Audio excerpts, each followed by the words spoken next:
Let me know when you're streaming and we may begin. Yeah. Apparently everybody wants to go by my house 100 miles an hour right now.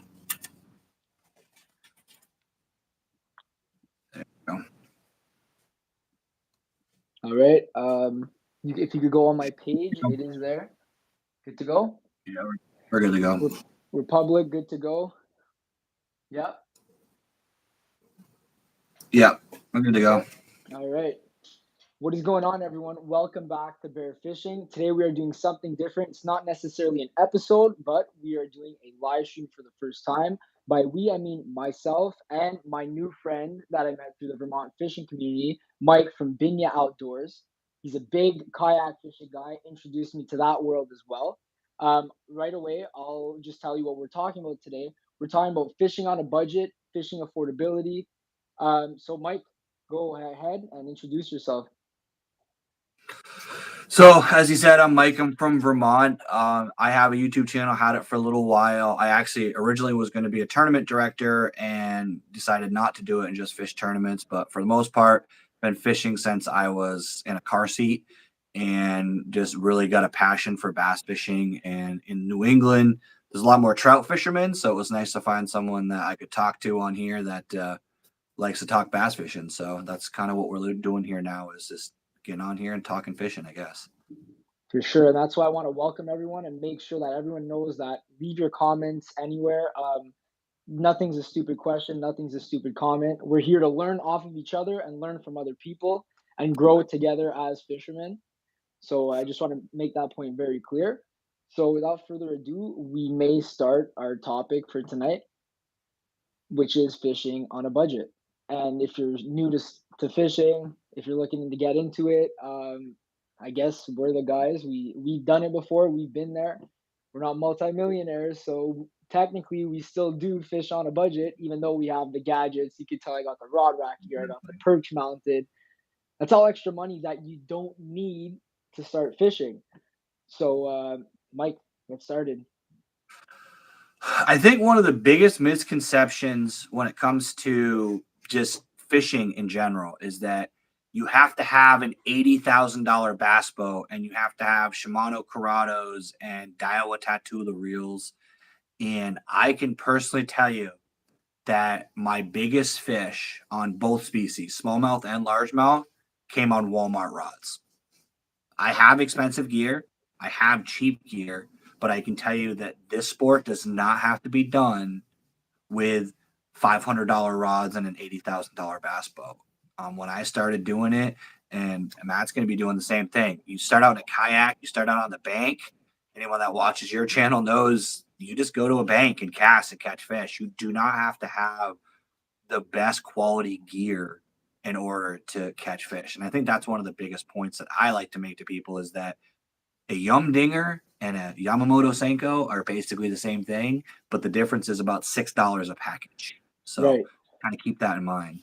So we'll make just a specific comparison here. The Gary Yamamoto, I don't know how much they are in the States, but I think it's $8 or $9 for 10. Yeah. It's around that. And you can get Yeah. 10 for $10, you can get like 30 or 40 Yum Dingers. Yeah. Okay, maybe the quality's not the same, but you'll still catch bass, and some days you'll actually catch more on the Yum Dingers. But just another point is like my favorite rod is the or reel is the Fluger President. Doesn't matter what rod it's on. I like the way that thing flies a bait out.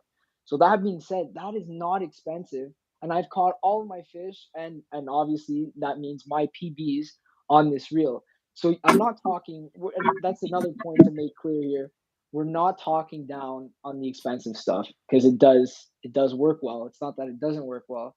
It's just the fact that you don't need it to get fish in the boat or kayak or in Yeah. my case on the bank.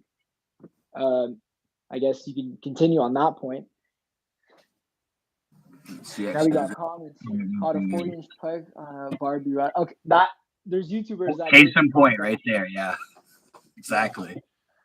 Yep. for sure. It's actually impressive to me sometimes when you see these guys pull onto the boat ramp. Now, I started out kayak fishing in a Sun Dolphin.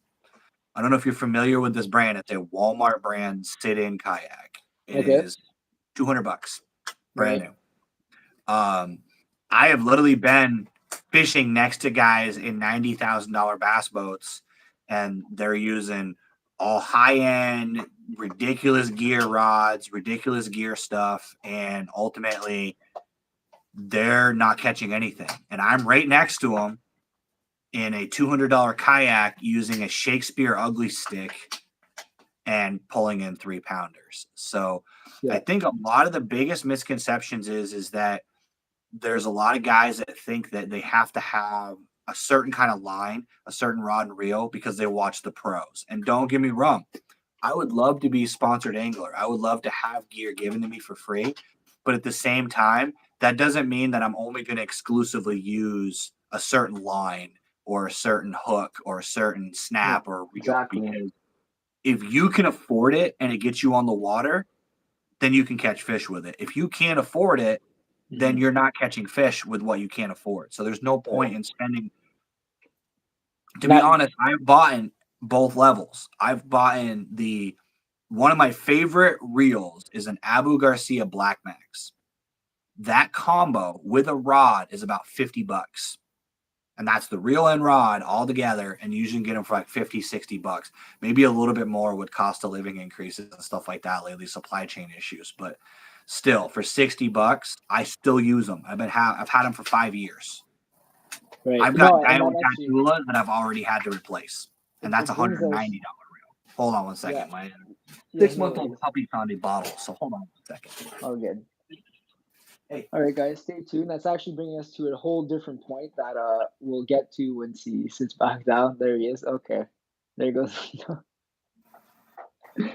A good point. Speaking on this topic about how it isn't really important what kind of gear you have, but I think really what is important about fishing is understanding. And Mike, I know I'm waiting for you. I know you're going to agree with me on this. Understanding where these fish are located. You can be on an $80,000 bass boat. You can have a $500 combo. You can have 10 $500 combos. You don't know what they're biting, and you don't know where to catch them. And the guy with his little John boat with his little 1980 motor, and he knows where these largemouth are holding and these smallmouths, he's going to catch the fish and he's going to win that tournament. Doesn't matter how much you invested in that boat and rod reel. If he knows where the fish are and he knows how they're biting, which brings us to another whole topic of fish behavior, well, then you're going to catch the fish over that guy. See, I think that's actually probably the most valid point of this whole topic is that guys think that just because it's a $9 worm versus the $1.99 worm in the bargain bin at Walmart, that one is automatically going to catch fish regardless of the situation. That's not true. So in my opinion, I would rather take that $9 and buy $9 store worms that are a different color and be able to adjust to the situation, the water clarity, and be able to adjust to the conditions than have one pack of one color of the big bad brand and then not be able to accommodate for that situation. Because really, that's why I think this sport is more addicting than any other sport I've ever done in my life. Because I was saying this before, unlike baseball, unlike football, our ball moves. Our ball has a brain and can avoid us. So we have to adapt to the weather conditions, the wind, the rain, the sun, the wind, everything about it, temperature. Yep.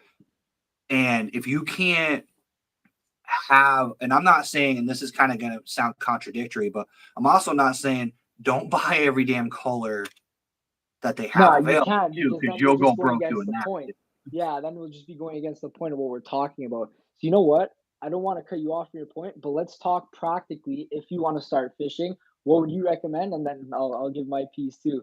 So let's say you're someone who just doesn't know much about it, and you want to target bass, because that's another point to make. This target species, right? Literally have a video series coming out because of this topic, because I've talked to so many people that think that they need to start with a bait caster and they need to start with crankbaits and chatterbaits. No, what you need is you need a package of green pumpkin yum dingers, here we go, black and blue fleck yum dingers, an EWG hook, and if you want me to give you a specific rod and reel to go buy, go to your local tackle store and they will have a Shakespeare ugly stick with a spinning reel called the GX2. It's a black and red reel. It's usually a black rod. That combo, I think, costs you $30, and it usually comes with line depending on where you buy it. If not, throw some monofilament on it, and you can go catch bass with that on the bank. You can go catch bass with that in a kayak. I fish at basically the same kind of setup in my boat, in my kayak. That's all you need to start catching bass, and you're probably going to spend $60. And I'll even say 10-pound mono if you want to go cheap about it. Go 10-pound mono, and on top of that, it's about. We should also talk about like what do fish eat, and we had this side discussion. I don't even know if it was on live. They eat minnows. They eat craws. Now we're talking Northeast bass diet. Right. They eat minnows. They eat craws. We can say they eat baby birds. I've never seen it, but I know they do. I've done it. So do pike, which we have. So be careful. And is there anything else? Maybe worms, but worms I don't really see how they fly in the water. Frogs is the big one. Definitely there frogs. You have your diet. You have frogs, minnows, craws, and birds. Right? To be honest, a bass will eat anything that pisses it off, to be fair. But that's actually something that we've talked about before too, is we humanize bass too much, and we think that bass have this like elitist mentality that they're just not going to eat a certain bait. And that's not necessarily true. Sometimes it can be just a slight variation of color, a slight difference in the bait. But overall, like everybody thinks that they need to, and I think a lot of it has to do with, and I will take some blame for it.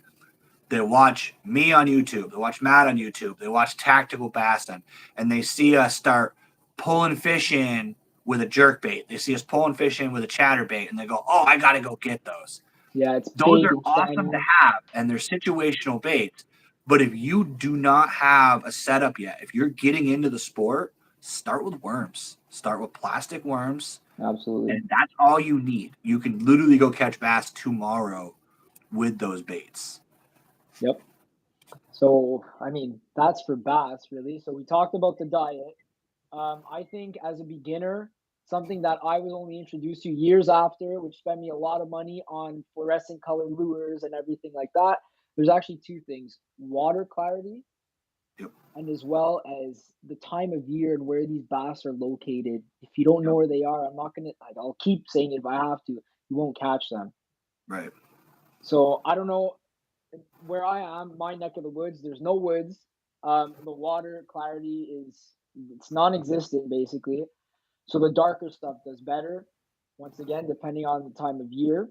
From my experience in Vermont, I like to use more natural colored baits. So if you do want to get yourself a pair of a thing of plastic worms, like you said, a green pumpkin isn't bad because it still has that flake. If you want the flake, but the time of year is important too. So if you want to maybe elaborate on that, and because you fish from the kayak, so where are you moving in those depths with your fish finder to find those fish? Time of the year it varies. So at the beginning of the year, and this is where you have to understand the life cycle of a bass. So at the beginning of the year, when most people start bass fishing, when I say most people, I'm trying to single out guys like me have considered going out next weekend when there's still ice on most lakes. So we're not in that category of most people. So we're trying to like get out there really early. But your typical bass fisherman in the Northeast is going to start fishing around May. Most of us start around beginning of May. Mother's Day weekend from there forward is usually when the weather finally is at a point. Those bass are looking to do one major thing at that time of year, and that's spawn. Bass spawn typically in shallower water, but during the winter months, they actually go out deep. And the reason why they do that is because the water temperature stays stable. So bass are cold-blooded. They can't regulate their own body temperature. So they stay in the deeper water because that water is always going to stay 37 degrees. It doesn't have the sun influencing it. It doesn't have the wind influencing it. So you have a consistent temperature. When the spring hits, those bass start moving from their deeper water and they start coming shallow. So when I start out, and that's why I say start fishing with a worm, because the good thing about a worm is it happens all season. But when those fish are coming in shallow, they have been pretty much doing the same thing that bears do. A lot of people don't realize that bass have a slow metabolism. They still eat throughout the winter, but they go from basically eating 5-6 times a day in the summertime to eating once every couple of days in the Yep. wintertime. So when they hit that spawn, now they're ravenous because when they spawn, they don't eat. So they gorge themselves in the Before. springtime before they go to spawn. So to be honest, they're going to eat just about anything that drops in front of them. And the best things actually to use at that time of year is worms or craw style baits like your Okay. rage craws Yep. or anything like that. Now, I've been doing some research on this and I haven't personally seen it in the Northeast. And I'm going to actually ask you, I'm going to go to you on this one.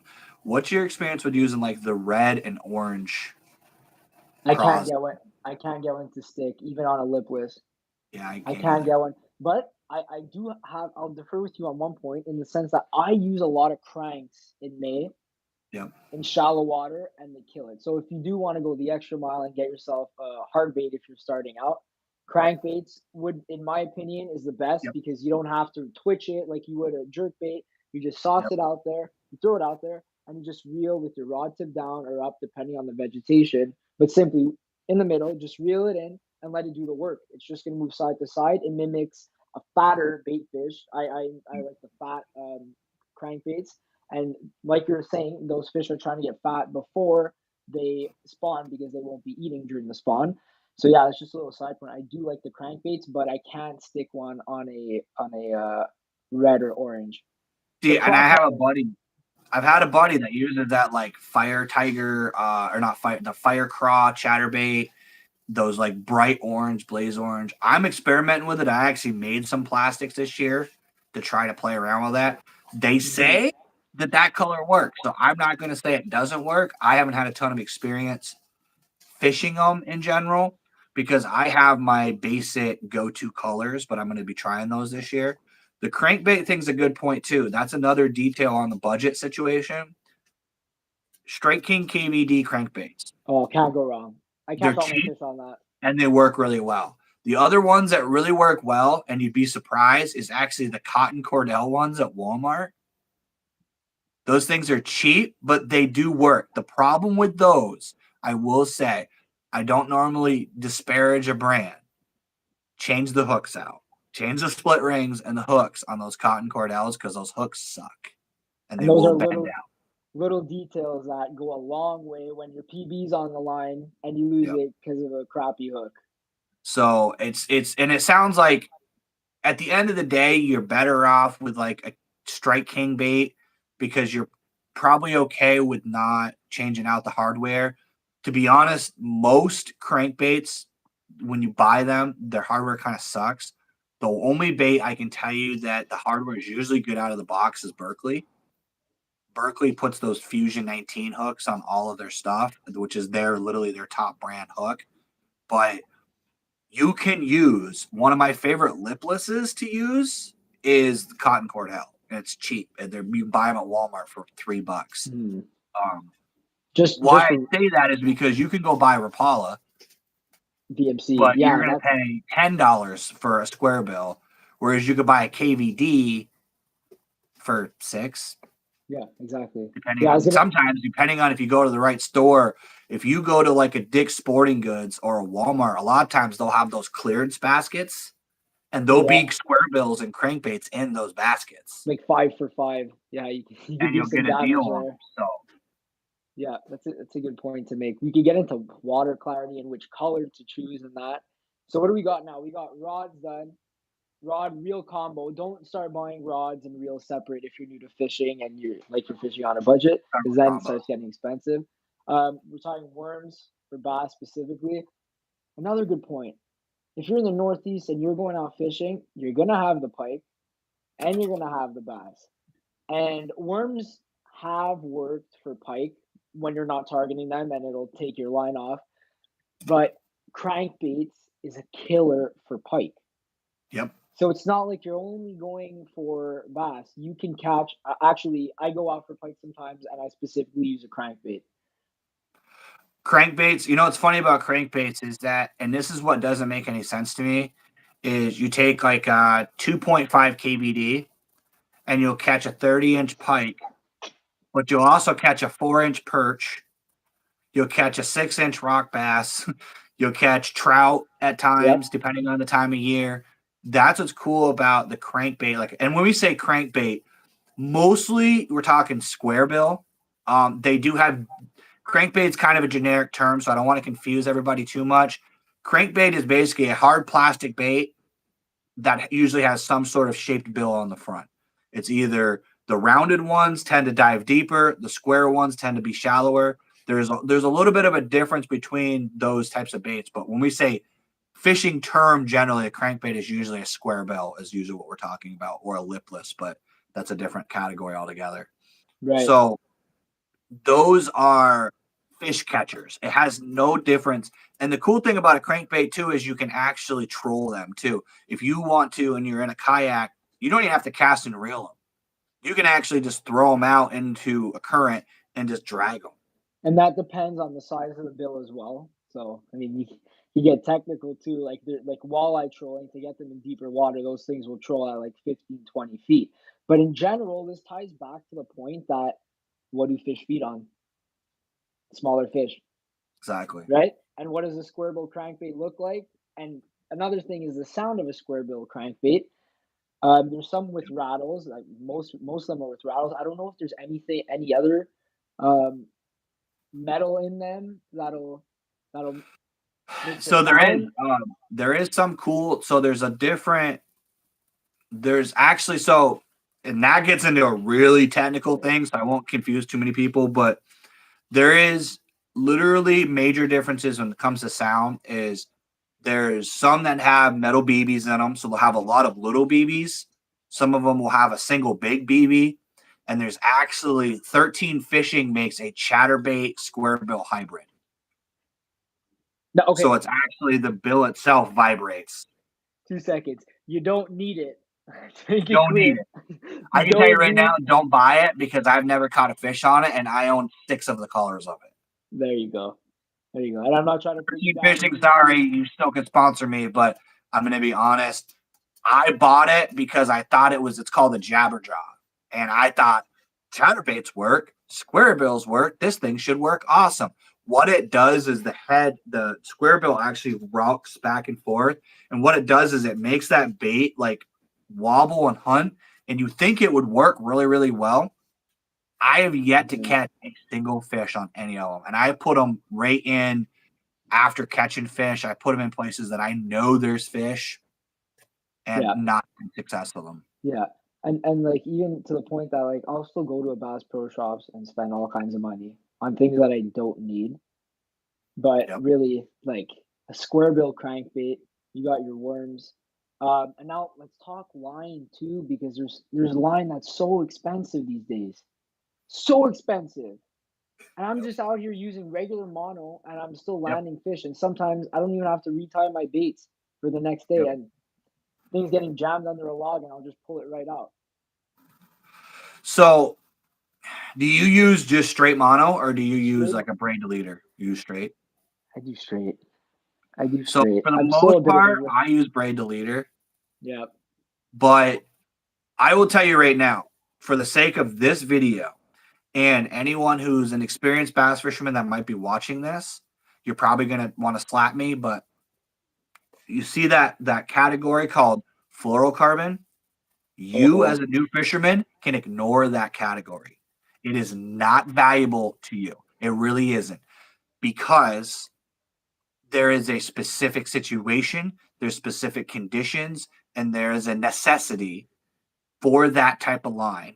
And you're going to spend $35, $40 a roll for a good roll of fluorocarbon that you're probably going to waste when you first start fishing because you're not using it for what it needs to be used. Whereas you can spend $12 on a roll of monofilament and get the same exact result. To be honest, I don't even use that much fluorocarbon. I've even gotten into my head that I need to use it, and I've tried to use it, and I have not personally seen a difference between using a mid to high grade fluorocarbon and a decent mono. Mono. I No, really same here. haven't seen much of a difference. Now, Same here. granted, where I fish, there is places that I fish that the water is fairly clear, but for the most part, there's some stain in most of the water in the Northeast.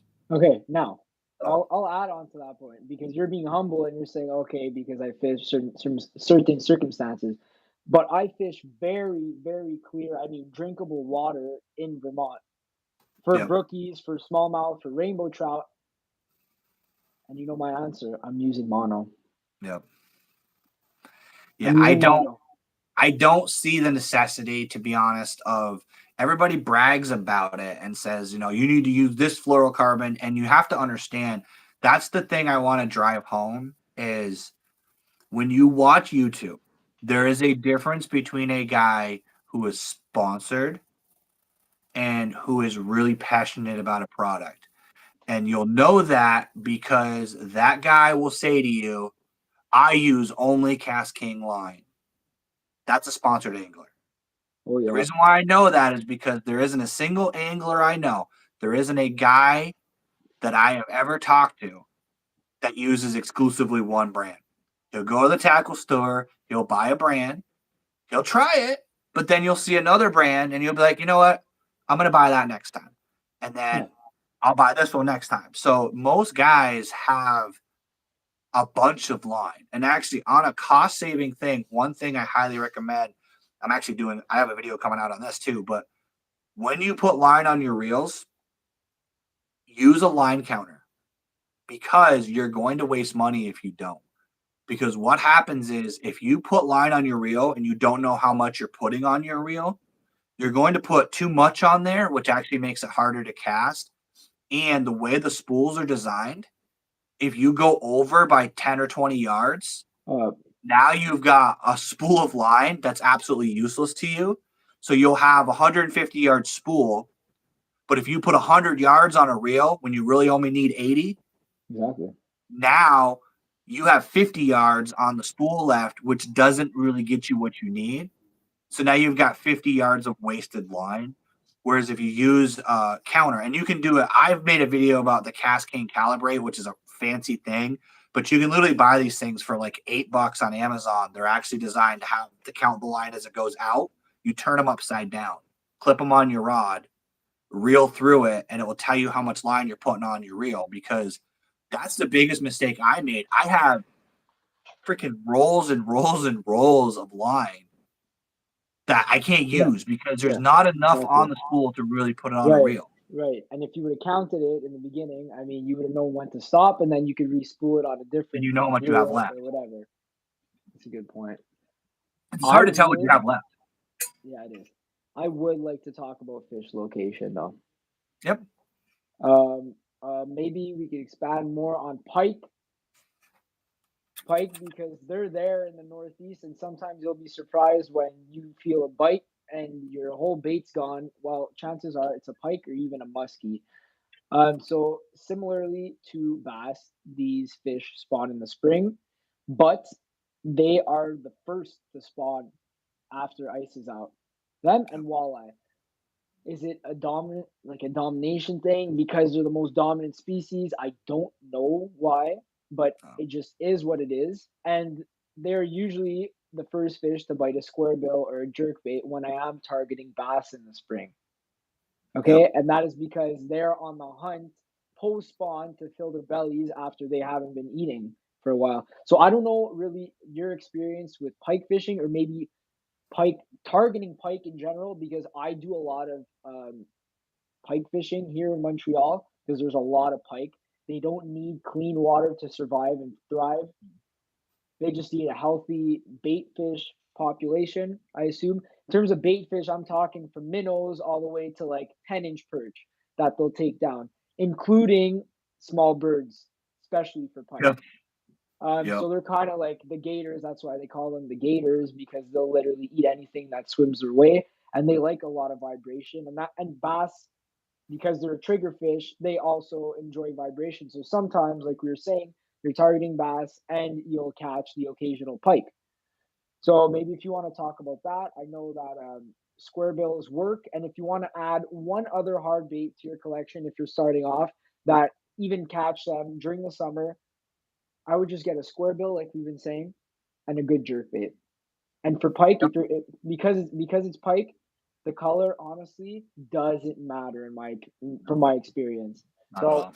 we comment on that maybe. Yeah. So to be honest, I've never purposely targeted pike. Okay. Like I've never gone out and said I'm going to catch a pike today.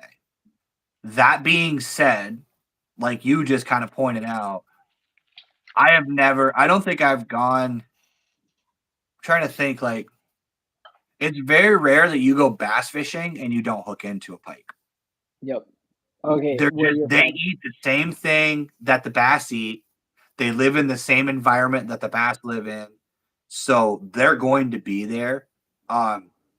The jerk bait is a funny bait for me because a lot of the times where I fish is heavily vegetated, like just vegetated. I don't know if that's a word, but it's I get it. it's hard to fish us. You'd have to have a floating jerk bait in a lot of the places that I fish, and the grass is only 3-4 feet below the water line. Yep. So it's really hard to fish a jerk bait in those conditions. You can do it, but it takes a lot of work.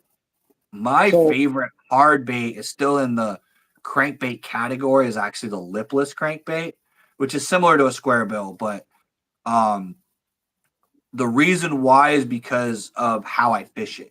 So I fish it really weird. So I fish it almost like a jig.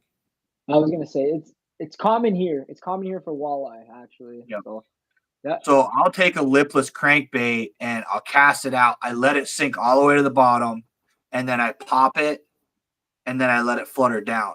Now, lipless crankbaits, now you have rattle traps. There's all kinds of different types of this bait. Almost all of them have heavy amount of rattle.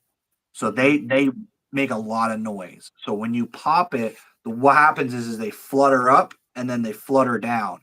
And that noise drives fish crazy. And especially during the spawn, the way bass mentality is in the spawning beginning of the year, the females are on the beds and the males are there. The males actually make the beds and then guard the beds. Right. The females kind of hang out until they're ready to drop their eggs, and then the males fertilize them. The females bail.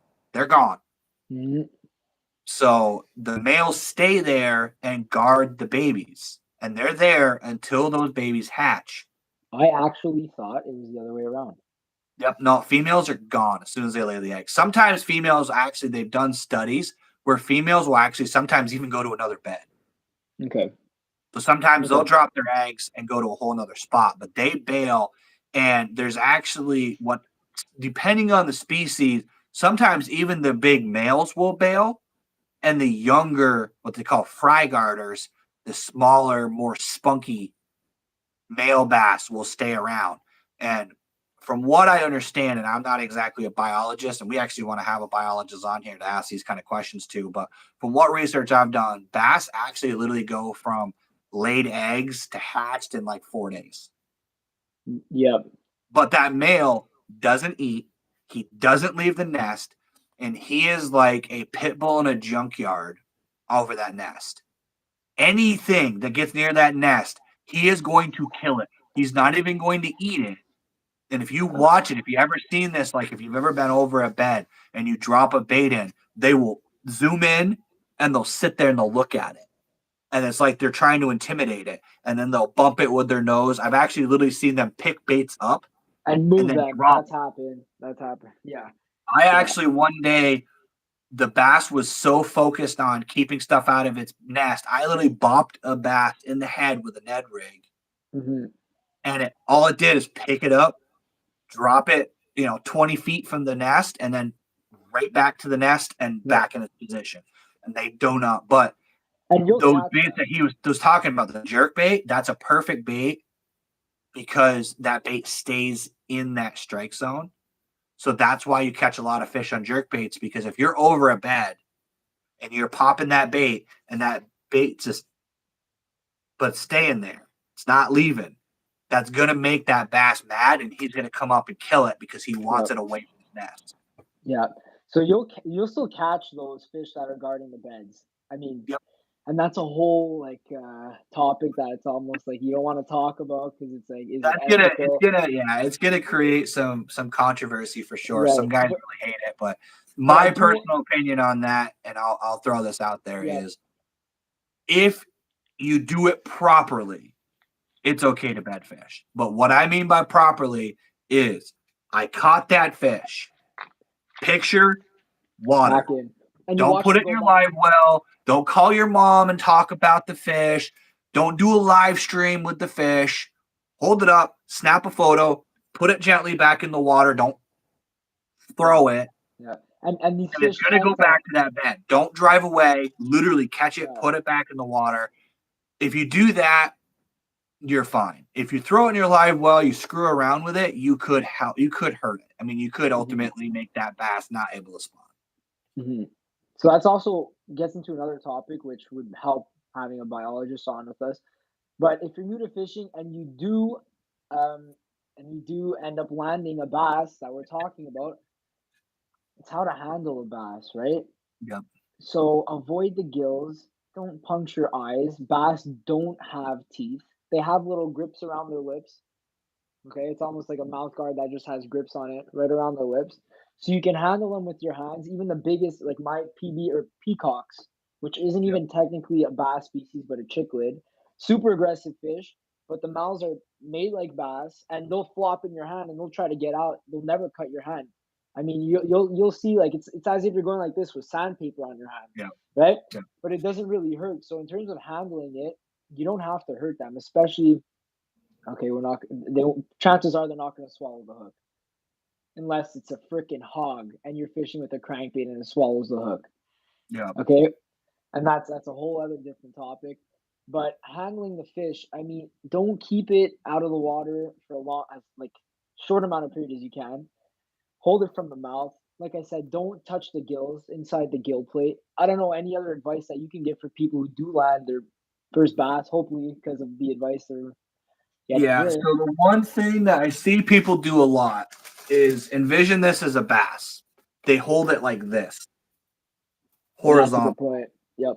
So you got to think about the fact that when you're holding a bass, the most common way to hold a bass is stick your finger inside their mouth. And when you actually open their jaw, when their jaw is fully open, it actually causes them to calm down. They will stop thrashing once their mouth is open. But you've ultimately opened their mouth. So imagine somebody sticking their finger in your mouth and then trying to hold your whole body weight against your jawbone. Exactly. And that's, I hate when I see people holding a fish like this, because hold it straight up and down, because gravity is going to pull down on the back of that fish and you're dislocating its jaw. It doesn't seem like it because they stay still. And even when I hold fish, a lot of times I'll put my hand under their Just hold tail exactly. That's another so that one. I'm supporting that Yeah. fish. Yeah. And I'm doing this for YouTube. So a lot of times I'm like, photo, or I'm doing photos for tournaments where I'm holding it on the measuring board.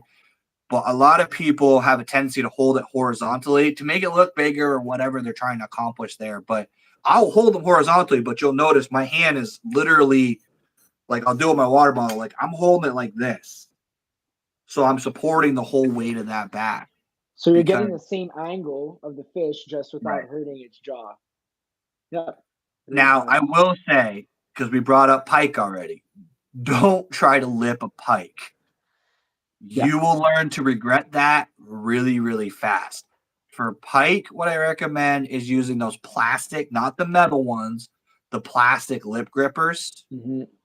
Snap those in their Hold mouth. on. Still hold them by the body and everything, even though they're slimy as hell and they're hard to hold on to. But if you stick your raw thumb in there, you're going to get shredded because they're going to shake their head and they basically got a mouthful of razor blades. And a lot of people don't know this, but pike actually have an enzyme in their mouth that helps prevent clotting. So if you ever wondered why when you get nicked by a pike, it bleeds like crazy, that's because they actually have an enzyme in their mouth to prevent clotting so that when they kill their prey, it doesn't Wow. clot up. Interesting. Yeah. So for you guys who don't know, it's basically a freshwater barracuda. Yeah. It's basically a pike. Like Long story short. All right, pike, bass. Then we could talk panfish if you want to. I guess panfish. You don't have to get a different rod. In my No. opinion, you have your hook. Buy a jar of live worms, and there you go. All the panfish in the world done. Just live All worms. you need, Oh, so that combo I was talking about. yep. So you get that Shakespeare ugly stick, spinning reel. Throw some of these right here The eagle claws. Yep. on there with a night crawler, and now you're panfish fishing. That's why I recommend using a spinning rod and reel to start out, because you can then take this setup right here, remove that EWG, tie one of these on. These things are like $2 a pack still. And if you want to get fancy, you throw a bobber on top of it and you can cast it out, or you can put a split shot sinker on it. And before I get anybody in trouble, make sure you check your fishing laws, because in some places split shots are lead's illegal. So sometimes you got to use the tin ones, or make sure you check your regulations. But these right here, you can tie it on that same mono that you're using for your bass.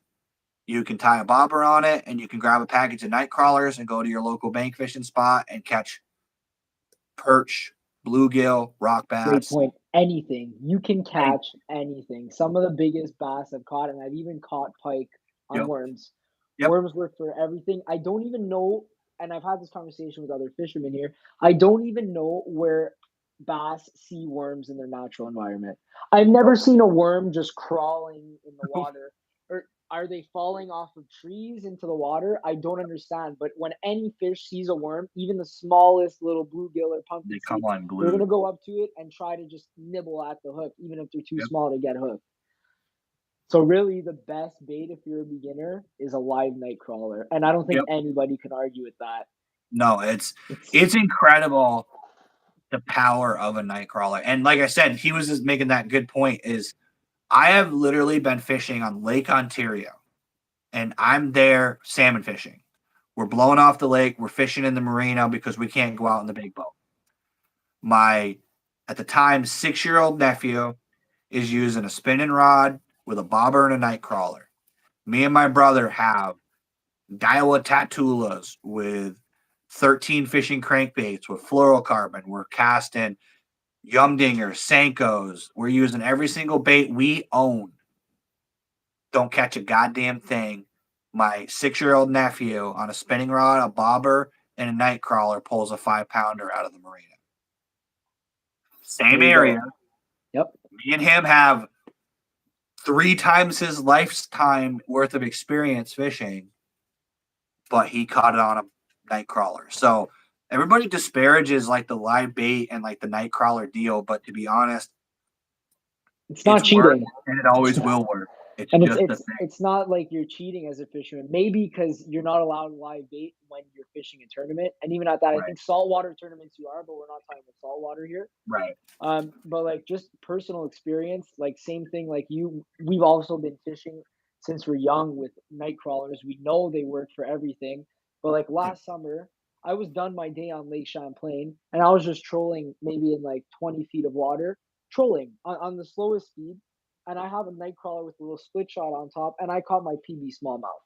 Yep. I didn't have a scale on me, and actually, it was the main motivation for buying my Rapala scale now.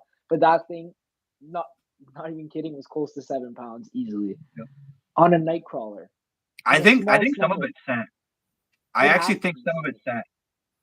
It has to be, but it's like I've tried scents before, like minnows, or even they have a night crawler scent that you could put on any type of hard bait or soft bait, whatever. I don't think it's like the real thing. No, I've actually, to be honest, I've tested this. I've actually put night crawlers in with my plastics, just on a pure experiment, just to see if the scent would rub off on them, and I didn't see any difference. But yeah, there's something about night crawlers that just, and the good thing about night crawlers is honestly, depending on where you live, just go outside when it rains. You don't have to buy them. Exactly. You can grab them. You can grab them out of your yard. Like, I know a lot of guys that'll actually go to golf courses and they'll come up out of the ground in the sand traps at golf courses, and they'll just like be laying in the sun. Mm-hmm. And you just go pick them up and bring them out fishing, would you? So that's like the epitome of fishing on a budget. Yeah. because you just need a rod reel and the bait That's that you all. go Yeah, collect. yeah. And there's videos on how to cast spinning reels. Useless for us to make a video on that because I mean we'll be on like the 50th page on YouTube when you search it up. Yeah. So I mean that being said, is there anything else that you'd like to discuss, or you just go down rabbit holes? Up to you. I don't know if you have Um. suggestions on your comments there. Did anybody say anything? I can't see yours. Yeah. No one's really commented on mine recently, but I Okay. think the biggest thing. I think the biggest thing I want to bring up is like, don't get sold by the flashy advertising. Think about what works in your body of water. So when you're watching a YouTube video, and that's actually why I created my channel, was when you watch a YouTube video, you have to take into perspective, where is this guy fishing? What part of the country is he fishing? What time of the year is he fishing? Because what will happen is if you pull up a YouTube video, for example, if you pull up any of my fishing videos right now Hmm. and you're fishing in the spring and you watch my videos, think about the time of year because I usually try to mention it's midsummer. This is what we're doing. The reason why I do that is because a lot of people will watch a YouTube video and go, oh, he's using a jerkbait. I'll try using a jerkbait. If it's the middle of July, a jerkbait's not going to be nearly as effective as it is in the spring. Nope. And if you're from California, the spawn's starting in a month. Here in the Northeast, we got a couple months before we can even get on open water. Exactly. And the bait fish in Tennessee, the bait fish in Florida, is shad, is a different bait than it is up here. So you'll hear the term match the hatch a lot. Yep. Don't buy all these fancy colors because a guy on YouTube told you. Think about the body of water you're trying to fish, do some research, go online, see what panfish are there because for the most part, your bass are eating your panfish. They're eating your perch, they're eating your bluegill. If there is shad or anything like that, they're eating them and they're eating craws. Hmm. So if you can figure out that they're predominantly the species of fish that are in the body of water are yellow perch, then buy baits that are green, maybe a little bit of orange in them to simulate a yellow Crazy. perch. Yep. If your predominant bait is bluegill, well, then you can get away with like the darker greens with a little bit of blue flake, things like that. Hmm. That's where, if you know what's in the body of water, then use that. Don't buy the damn bubblegum pink Yamamoto Senko at $8 a package and then buy the one that has 17 different colors laid into it and the one with Yep. the rabbit hole you can go down with color, as I guess where I'm trying to go with this is there's a green pumpkin, there's a green pumpkin black fleck, there's a green pumpkin chartreuse fleck, there's a green pumpkin. You don't need them all. Pick No. one No. that you think looks good because this sport is more about confidence than it is about the color of that bait. It Absolutely. That's a really, great truly is. point. Yeah, you have to be confident in the baits you're using. And part of that confidence comes from doing your research. As you mentioned, we have so many resources in 2023. We have YouTube where you could search up, okay, bass fishing Vermont, all kinds of videos on YouTube. Not enough. We'll supply you guys with those soon. Exactly. But all kinds of videos, and then you look at the date that they're published and say, okay, this time of the year, as you mentioned, he's using this. You have Vermont Fish and Wildlife state access points, like you showed me, Yep. and on those lakes, it actually shows you the species of fish. So now you have the species, and you have lures that those fish are biting at different times of the year because you're doing your research. And fishing's really like this big, this it's like a big puzzle that you're trying to put together for to have the best chances to target the certain species that you're trying to target. So it's like the behavior, time of year, which is where are they at this time of year, and that's their behavior. So it all ties into one, and that's the big puzzle of fishing and understanding the fish more than getting these flashy baits or these flashy lures. If you know what they're eating, you could tie it on a piece of rope and throw it in, and you'll catch a fish. Now that's bare minimum, but you go to places like islands where they are not as fortunate as us, and you see it, and they're catching like huge red snappers And then you have the guys off the coast of Florida that are using the $600 rod and reel to catch the same fish. Yep. I don't know if I get the point across clearly there. If you want to add on that, but I can't say it enough. I can't say it. To be honest, the biggest thing I can say is that with the puzzle thing. I think that's what I want to kind of. It's not a puzzle, so it is a puzzle, but the puzzle changes every day and sometimes every couple of hours. Oh yeah. So you have to understand when you're fishing. The one thing about this sport that's different is if you wake up in the morning and it's dead calm, there's no wind, and it's cold. Then it gets hot. Then the wind picks up. That is 3 different categories and 3 different puzzles now. Right. The biggest thing you can do to help yourself catch more fish is to mentally remember areas and situations. So when you catch a fish, it's not just about, oh, I caught a fish on that rock. I need to remember I caught that fish on a June bug worm on that rock, and it was 75 degrees with a south wind. Right. And that's the difference between, and I don't want to necessarily discourage anyone either, but understand when you're not catching fish and other people are, that happens to everyone. So you have to understand that we're not going to put a video up of us fishing for 45 minutes and not catching fish because you're not going to watch it. But it happens all the time. We're not catching fish every cast. We're not catching fish by the bucket loads every time we go out. We're just showing you the videos of us catching fish. And just to give you an idea, I have 6 terabytes of raw footage on my computer that's just me casting and reeling with no fish catches in it. It's hours and hours and hours. So it's not something that you're not going to catch a fish every time you go out. It's just not going to happen. There's days it's just going to be bad. It's a great point. Just get out there. Yep. Get the experience.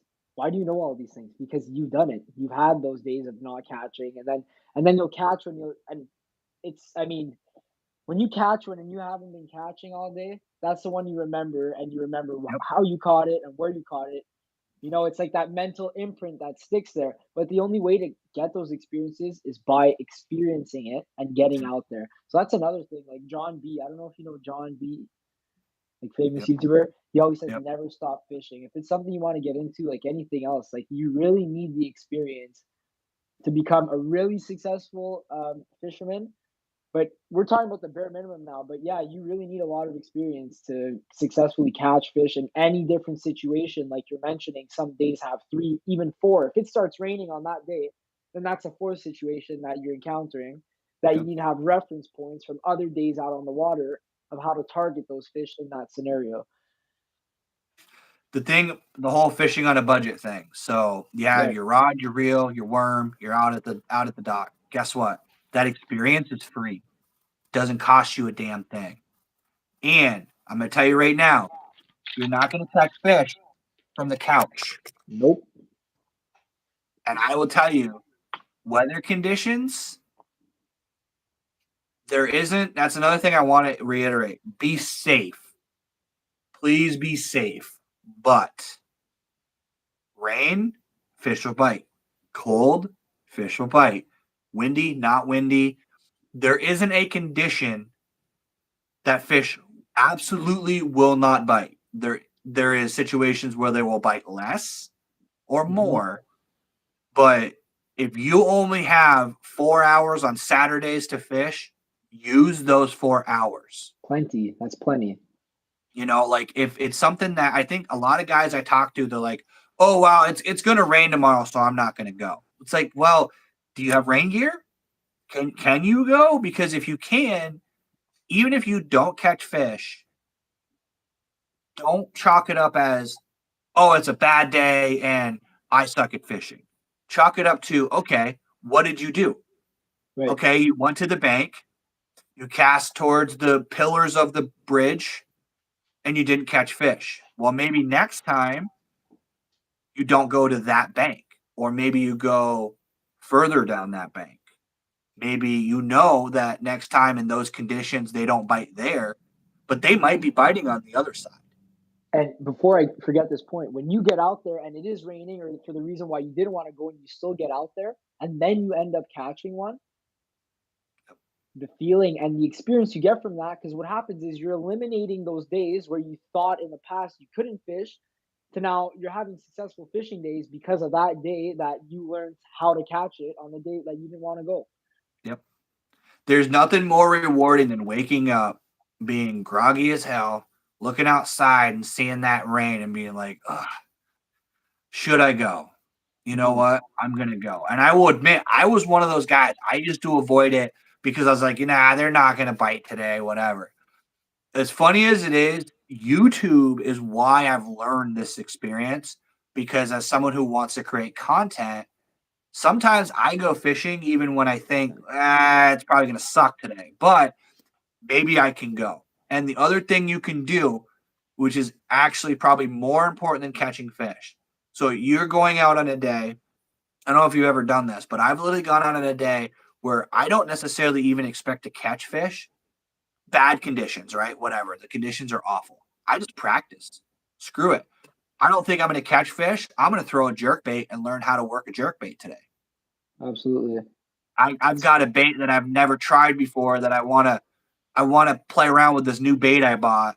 Screw Mhm. it. If the fish aren't biting, I try the stuff that I'm supposed to, that the textbook says should work. And if that doesn't work, then I'll grab that weird bait out of my tackle box and learn how to fish it. Because at the end of the day, even if you don't catch any fish, and I've used this and it sounds cliche as hell, but even if you don't catch fish, you can catch knowledge.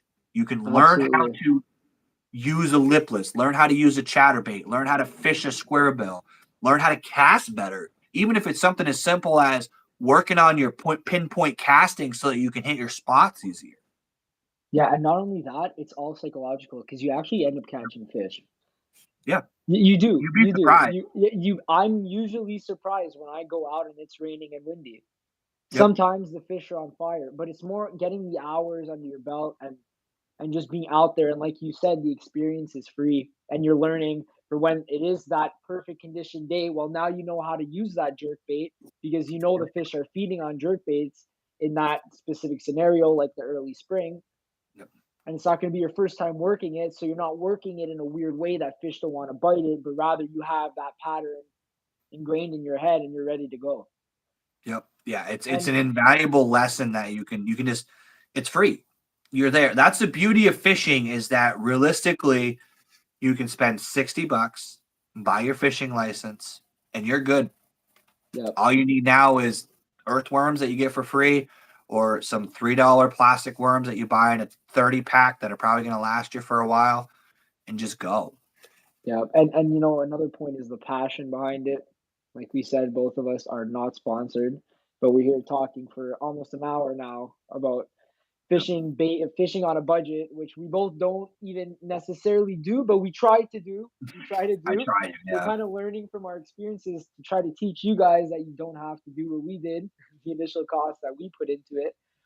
So and the drive thing and passion can relate to anything in life. People who go to the gym, people who start books, like start writing books, whatever it is. You just get out there and you're doing it, and already that's 80% of the work. Really, really. I'm pretty happy with that. I feel like there's a couple other things we can add into that.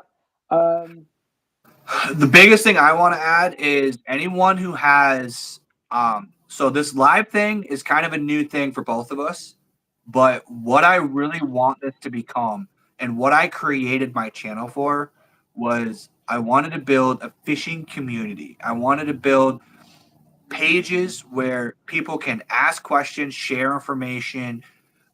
I am an open book. If you want an idea, a spot, anything like that, don't hesitate to message both of us. yep, Comment on the video down below. And if you have a topic you would like us to talk about, to for be sure. honest, it's going to sound elitist in a way, but once you've done this sport for a long time, it's hard to think of topics that people that are beginning might want to hear. Because I've literally had people ask me things that in my mind, I'm like, you don't know that? Because I grew up fishing. I grew up as a fisherman's son. So tying a knot, putting how to start fishing with a spinning rod. You do that in my family when you're 3 years old, 4 years old. But for some people, they just discovered fishing. And that's more people They on my just channel. discovered. That's Yeah. because I got a lot of people who check out my channel and they're from the city, and it's very different. The Vermont folks are generally outdoors people. I mean, it's one of the most rural states in the US. So that just gives it away. A lot of these people hunt and fish. Are you a hunter as well? You do a bit of hunting, you used to? I used to. So it's funny. So hunting used to be the main thing I did. It's kind of crazy, like thinking about like the fact that I have a YouTube fishing channel. I really just started passionately bass fishing about 4 years ago. Okay. I have been fishing my whole life, and I've been mostly trout, salmon fishing, doing the deep sea trolling style fishing. And I did a lot of hunting when I was younger. And then bass fishing kind of took it over. And I actually had to have surgery a couple years ago, this hernia surgery, nothing serious, but I couldn't hunt because I couldn't move around. Mm-hmm. And I didn't really miss it, to be honest, because I like chasing bass way more than deer hunting. It's just, I guess, my own personality. But hunting is just one of those things that I guess I didn't really get into as much as when I went down the rabbit hole for bass fishing, it was just all over. And honestly, going on the fishing on a budget, I couldn't afford to do both. Mm-hmm. That's a great point. It's kind of allocated funds to fishing only. No, but that's it. Even if you're new to fishing, like we gave you a lot of information here, but it's also depending on what you want to target, you're going to need different things. So we won't get into it, right? Today we spoke generally about bass and pike and the predator fish. But I mean, trout is still considered a predator, and you need completely different things if you're trying to target trout. You can still, don't get me wrong, you need a spinning reel with a hook and a worm. You can still target trout, but then there's the whole fly fishing world. So it's like you're saying with the hunting thing, it just depends what you want to do, really. Another point with sharing the spots, I don't care to share spots, and I'll tell you why. As long as you have etiquette, good fishing etiquette, everyone can have a piece of the pie. And years down the road, those fish will still be there. I don't know if you agree with me or not, but I've caught the same rock bass 3 days in a row. Okay, it's strenuous on the fish. That's because I'm going in the same spot. Now you could say that that's not ethical. But generally, if you're taking care of these fish and you're allowing them to reproduce because of the handling, I don't care to share the spot. Now, if you post a picture of you holding a chain of largemouth like this in the middle of May and you want to know where I'm fishing, sorry, bud. Yeah. You know, like it's very simple. It's very logical. I will say, if I'm fishing in a tournament, I'm not sharing spots with you. But after the tournament, I'll tell you where I caught them because I'm probably not going back there again until next year. Sure. But you can catch. It's really weird, but you can catch. So I actually have a video. I wish I knew which one it was, to be honest, but I actually caught a 5.5 pound bass off a dock. There was like one of those like milk jug floats where they tie their boat off to it on the side of the boat, on the side of the dock. Yep. Captain a Senko in there, caught a 5 pounder. Went back there the next day, and I know it was the same 5 pounder because he still had the hole in his lip from where I caught him, and he had a lamprey mark. Okay. Same fish, 2 days in a row, the exact same spot. When it comes to sharing spots, this is going to sound like the most egotistical thing I've ever said on a live stream or video. If I share my spot with you and you go catch fish, I'm just going to go find them somewhere else. You can't catch all the fish in the lake. There's been studies done on bass fishing, and if you actually look at when they do bass fishing surveys and they do the electrofishing and stuff like that, there is thousands of bass in that lake. There's not 10, there's not 20. They actually say, and I don't know how much I believe this, again, it's one of the reasons why I want to have a biologist on here, but they say, depending on the body of water, if it's a healthy fishery, you can't hurt the bass population. There you go. You And can't do it. That's another That's what point. they say. Bass are such a hardy species of fish. Compare bass to trout, you can't really. You might find them in the same places, especially creeks and streams in Vermont, but how delicate they are, how fragile they are, completely different ballgame. And like the point you were saying, how there's thousands of fish. Yeah, there could be 10 pounders that you will never see for the entire rest of their life, and they'll die in the middle of the lake. Yep. You know what I'm saying? Like deep down. Never seen a human. No, no. In the summer, they won't even come into the shallows. They'll come up to spawn quickly, maybe even a bit deeper than the smaller ones will, and then they'll just stay in there. So yeah, I'll admit, some guys are really guarded about their spots. Yeah. Some guys are really like territorial. And again, I will again reiterate this. When you see a video about me fishing a tournament, that tournament was a month ago. I'm not putting out live footage of me pre-fishing for a tournament because I know the guys I'm competing against are going to use that information. I would use that information. It's not like they're being jerks. If I found some guy that was live streaming and fishing the body of water in the tournament I'm going to fish in, and he starts talking about where the fish are, I'm probably going to go check those spots out too. It's just competitive nature. But at the same time, when I see someone at the boat ramp, if you see me at a boat ramp, now another thing I will say, just an ego thing, if you see me at a boat ramp, you recognize me from a live stream or anything, come up to me and talk to me, and I'll be happy to tell you. I'll tell guys when I'm leaving the ramp, I'll say, hey, there's a big tree out in the middle about 30 yards off the boat ramp, black and blue Senkos off the front branch. I'll tell guys that because as far as I'm concerned, I want this community to grow. I want bass fishing to continue. And the more fishermen there are, the more products that are going to come out, the more industry there's going to be around those products because there's going to be a market for those products that only helps us. And as a YouTuber, I get more viewers that want to watch my content.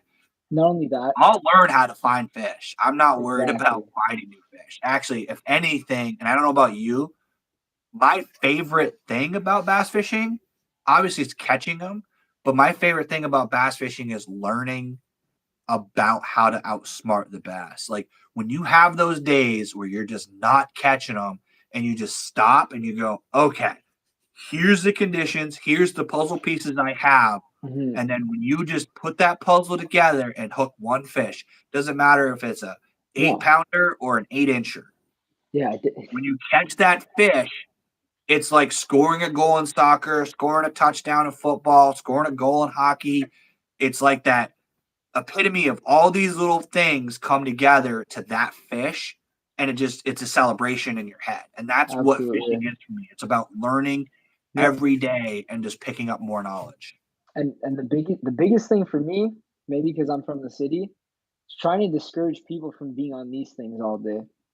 Yep. Get out in nature. Just by fishing, you're there for a couple of hours and you're out in nature, breathing in the fresh air. Learning about nature, because I mean, how much do you learn about bass when you're fishing for them and their behavior, like you're saying? So yes, it is very rewarding when you land those fish, especially if you're new to it, and you get it's as like you dig into it and you keep fishing. It's like the reward just keeps getting higher when you catch a fish, and it doesn't matter the size. It's weird, but it's like the opposite of what people think. Like, oh, okay, you've been doing this all day. You've been doing this your whole life. You catch a bass, and you're still excited. Yup, more than ever, buddy. More than ever. Yeah. So it ends up turning into a passion that'll never die for myself, and I think it's the same thing for you. Yep. Yeah. Absolutely. It's crazy because, like you said, it's a weird mentality. Because it's not that I don't go to the lake. And now, granted, I'm from Vermont. If you're from Texas, if you're from Florida, your perspective on a big bass is probably different than my perspective on a big bass. But at the end of the day, if I catch 8 10-inch bass, that's 8 fish.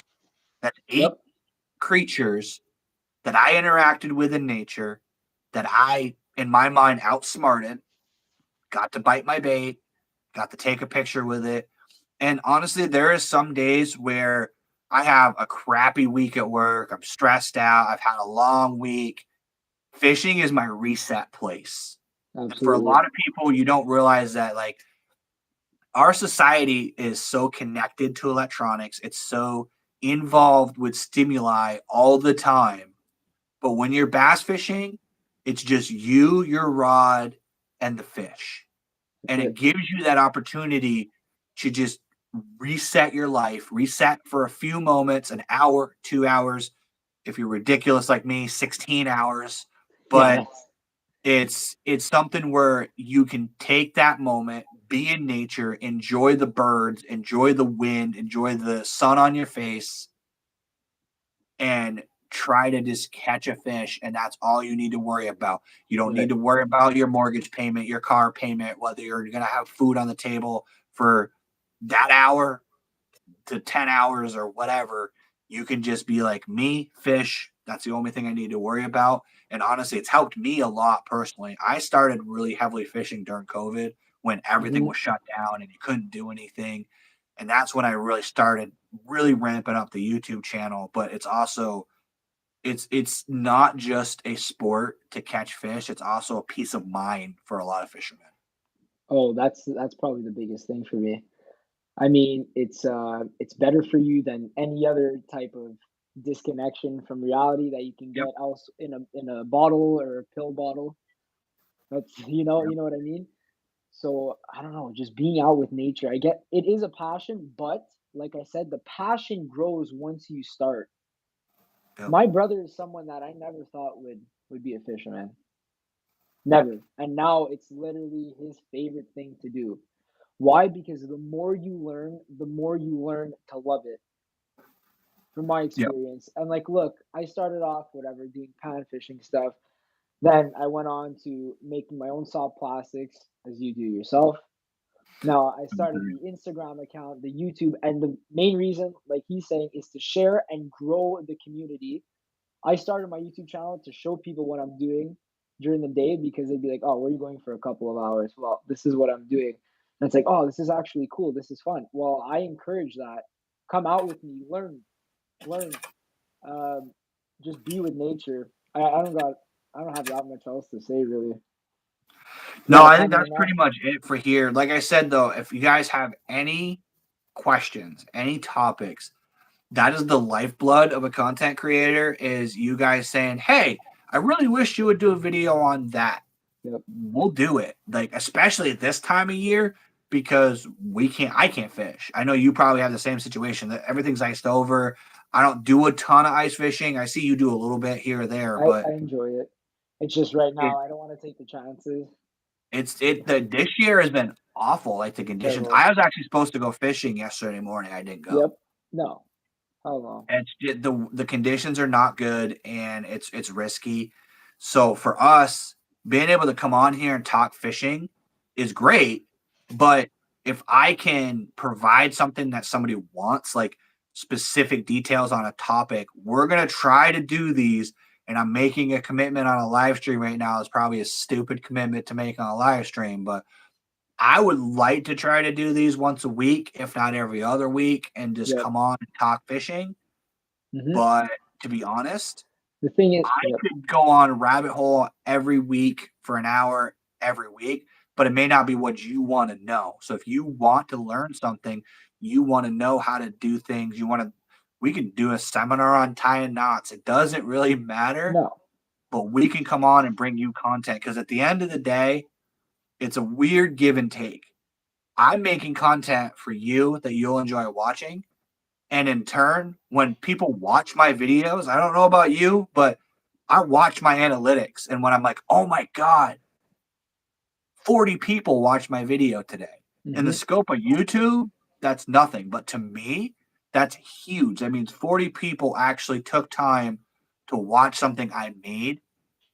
And that's what it's all about for me. It's not about Yep. making money. It's not No. about somebody throwing money at me to get promote a product. It's literally you watching my videos is my currency and I get to share knowledge. And if you catch fish, the other thing I really like if you catch fish, comment, send us a picture.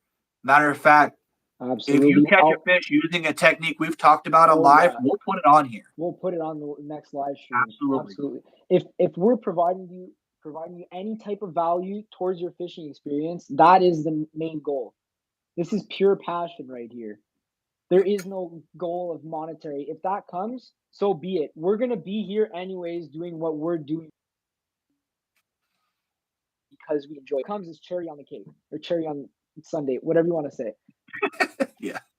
No, but that's what it comes down to. We're gonna be here anyways, but if we could provide value of content for the viewer, then why not? So be it. Yep. So, like he said, leave your comments. We always want to have extra comments, other things to talk about. We could go on rabbit holes forever. We might have to limit ourselves sometimes for if when we get extra comments, because we could talk 15, 20 minutes about one little comment that comes in. Absolutely. So yeah, I'm excited for what's to come. We already have topics that we will be discussing, but we can even add lives during the week if we like a comment and we see that it can give us a lot of something to talk about. Yep. And if you don't think comments work, guys, that's how me and him met. Facebook posts talking to each other about fishing.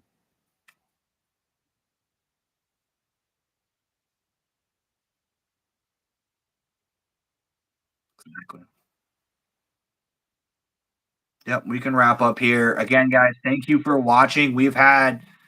I know on yours, I can see how many people have been on yours. There's been 3 or 4 on yours. And that's one thing I do want to, before we sign off, I do want to explain there is 2 live streams. So right now, we're live streaming on my channel and the Bear Fishing channel at the same time. So eventually, once we get this thing rolling, like we said, we're not sponsored. In order to do one big happy stream, it actually costs money. So we're doing a separate stream right now. So if you see me typing, but you don't see anything in the chat, that's why. There is a little bit of magic happening in the background. But just be aware that there is 2 different channels. Everybody on my channel, go check out his channel. I've been watching his videos. They're pretty cool. It's all about sharing and growing this community as a whole. But honestly, we're teamed up. We're brother channels at this point, and we're going to continue to create content, share information, and maybe we'll get big enough to be able to do this as one big live stream. But just understand that there is 2 different things going on in case you're curious as to why you're hearing me typing, but you're not seeing a response. Absolutely. No, and another thing is like our journey together, we will be fishing. There is a lot of content that we will be doing together in the future. Yep.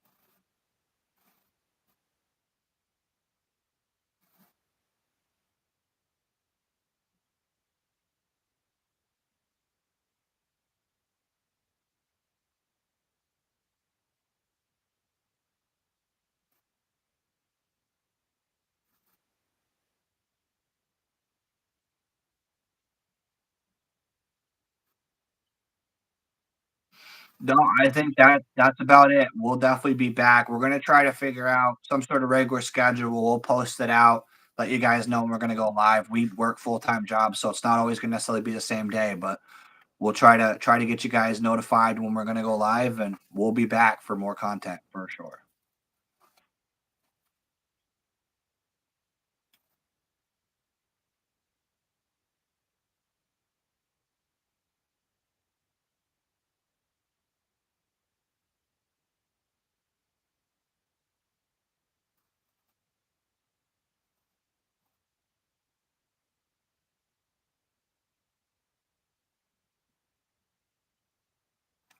Thanks, guys. We will be back with another episode very shortly. Give us some comments, and it may be your topic.